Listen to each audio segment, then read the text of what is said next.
My fellow Americans, tonight I want to speak to you about what the United States will do with our friends and allies to degrade and ultimately destroy the terrorist group known as ISIL. As Commander-in-Chief, my highest priority is the security of the American people. Over the last several years, we have consistently taken the fight to terrorists who threaten our country. We took out Osama bin Laden and much of al-Qaeda's leadership in Afghanistan and Pakistan. We've targeted al-Qaeda's affiliate in Yemen and recently eliminated the top commander of its affiliate in Somalia. We've done so while bringing more than 140,000 American troops home from Iraq and drawing down our forces in Afghanistan, where our combat mission will end later this year. Thanks to our military and counterterrorism professionals, America is safer. Still, we continue to face a terrorist threat.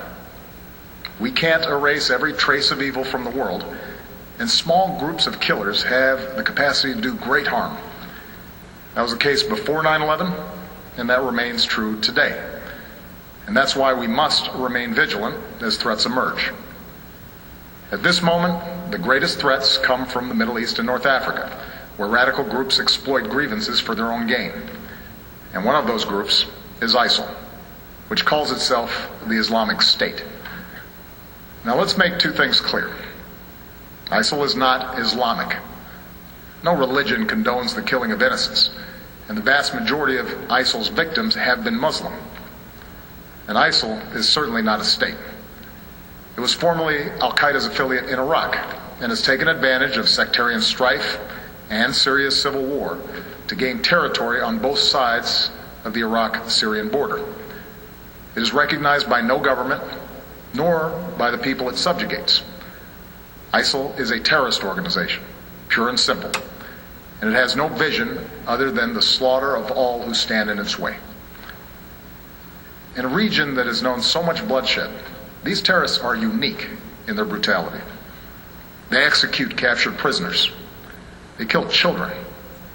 They enslave, rape, and force women into marriage. They threatened a religious minority with genocide. And in acts of barbarism, they took the lives of two American journalists, Jim Foley and Stephen Sotloff. So ISIL poses a threat to the people of Iraq and Syria and the broader Middle East, including American citizens, personnel, and facilities. If left unchecked, these terrorists could pose a growing threat beyond that region, including to the United States. While we have not yet detected specific plotting against our homeland, ISIL leaders have threatened America and our allies. Our intelligence community believes that thousands of foreigners, including Europeans and some Americans, have joined them in Syria and Iraq. Trained and battle-hardened, these fighters could try to return to their home countries and carry out deadly attacks. I know many Americans are concerned about these threats. Tonight, I want you to know that the United States of America is meeting them with strength and resolve. Last month, I ordered our military to take targeted action against ISIL to stop its advances. Since then, we've conducted more than 150 successful airstrikes in Iraq. These strikes have protected American personnel and facilities, killed ISIL fighters, destroyed weapons, and given space for Iraqi and Kurdish forces to reclaim key territory. These strikes have also helped save the lives of thousands of innocent men, women, and children. But this is not our fight alone. American power can make a decisive difference, but we cannot do for Iraqis what they must do for themselves. Nor can we take the place of Arab partners in securing their region. And that's why I've insisted that additional U.S. action depended upon Iraqis forming an inclusive government, which they have now done in recent days. So tonight, with a new Iraqi government in place, and following consultations with allies abroad and Congress at home, I can announce that America will lead a broad coalition to roll back this terrorist threat. Our objective is clear. We will degrade and ultimately destroy ISIL through a comprehensive and sustained counterterrorism strategy. First, we will conduct a systematic campaign of airstrikes against these terrorists. Working with the Iraqi government, we will expand our efforts beyond protecting our own people and humanitarian missions so that we're hitting ISIL targets as Iraqi forces go on offense. Moreover, I've made it clear that we will hunt down terrorists who threaten our country wherever they are. That means I will not hesitate to take action against ISIL in Syria as well as Iraq. This is a core principle of my presidency. If you threaten America, you will find no safe haven. Second, we will increase our support to forces fighting these terrorists on the ground. In June, I deployed several hundred American service members to Iraq to assess how we can best support Iraqi security forces. Now that those teams have completed their work and Iraq has formed a government, we will send an additional 475 service members to Iraq. As I've said before, these American forces will not have a combat mission.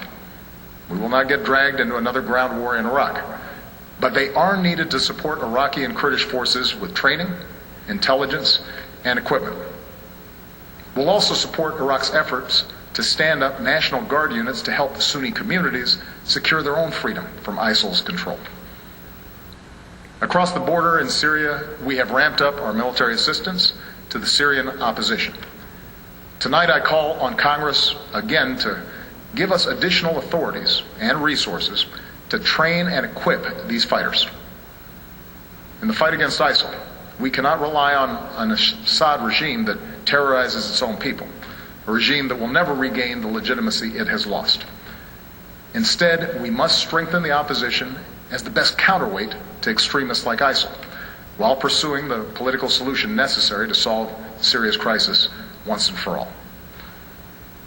Third, we will continue to draw on our substantial counterterrorism capabilities to prevent ISIL attacks. Working with our partners, we will redouble our efforts to cut off its funding, improve our intelligence, strengthen our defenses, counter its warped ideology, and stem the flow of foreign fighters into and out of the Middle East. And in 2 weeks, I will chair a meeting of the UN Security Council to further mobilize the international community around this effort. Fourth, we will continue to provide humanitarian assistance to innocent civilians who've been displaced by this terrorist organization. This includes Sunni and Shia Muslims who are at grave risk, as well as tens of thousands of Christians and other religious minorities. We cannot allow these communities to be driven from their ancient homelands. So this is our strategy. And in each of these 4 parts of our strategy, America will be joined by a broad coalition of partners. Already, allies are flying planes with us over Iraq, sending arms and assistance to Iraqi security forces and the Syrian opposition, sharing intelligence and providing billions of dollars in humanitarian aid.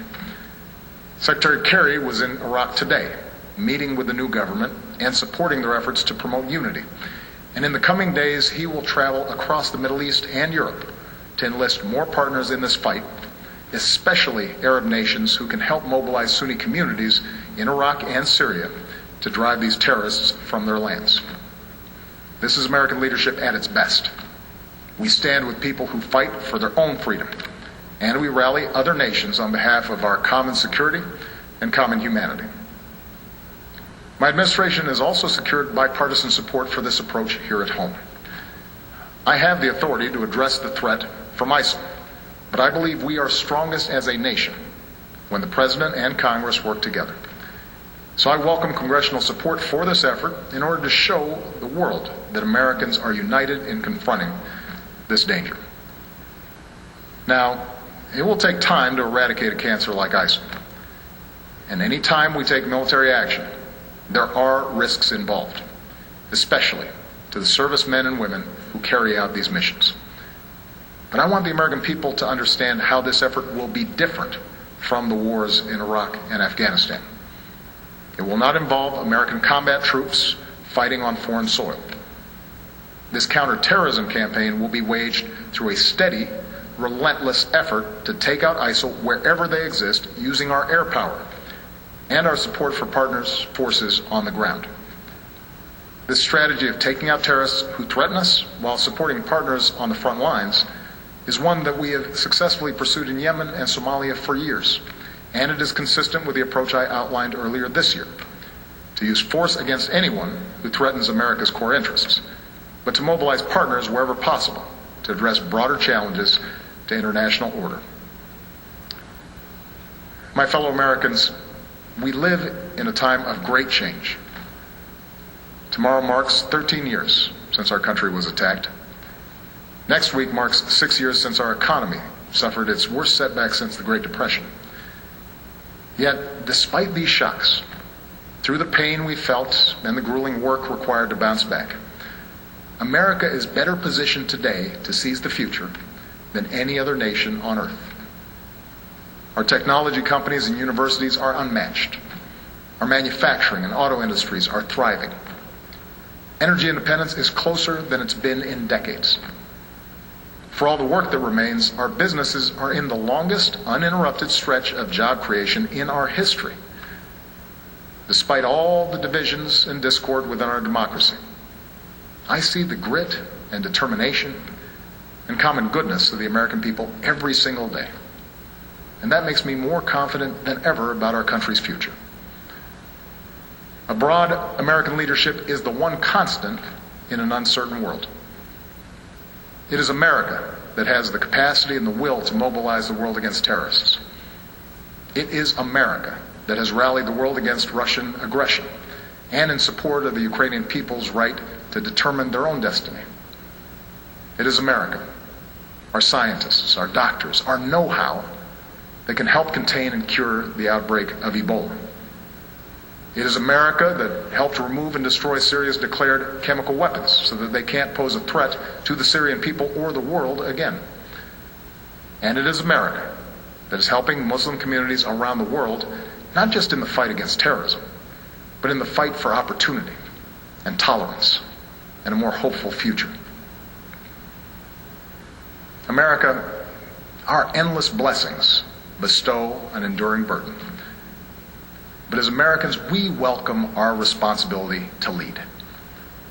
From Europe to Asia, from the far reaches of Africa to war-torn capitals of the Middle East, we stand for freedom, for justice, for dignity. These are values that have guided our nation since its founding. Tonight, I ask for your support in carrying that leadership forward. I do so as a commander-in-chief who could not be prouder of our men and women in uniform. Pilots who bravely fly in the face of danger above the Middle East, and service members who support our partners on the ground. When we helped prevent the massacre of civilians trapped on a distant mountain, here's what one of them said: "We owe our American friends our lives. Our children will always remember that there was someone who felt our struggle and made a long journey to protect innocent people." That is the difference we make in the world. And our own safety, our own security, depends upon our willingness to do what it takes to defend this nation and uphold the values that we stand for. Timeless ideals that will endure long after those who offer only hate and destruction have been vanquished from the earth. May God bless our troops, and may God bless the United States of America.